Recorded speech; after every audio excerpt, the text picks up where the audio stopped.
Hindi mo ba alam na alas 6 na? Alas 4 ka pagising.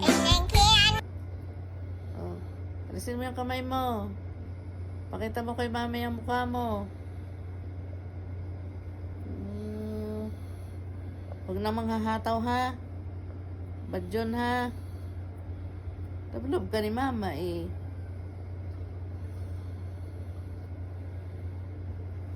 Gusto mo paluin ko ang kamay mo?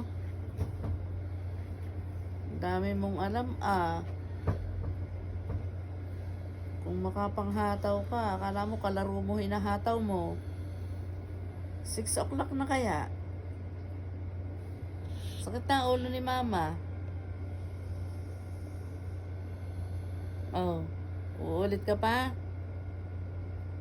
Alisin mo kamay mo. Pakita mo kay mama yung mukha mo. Hoy, nananghataw ka na naman.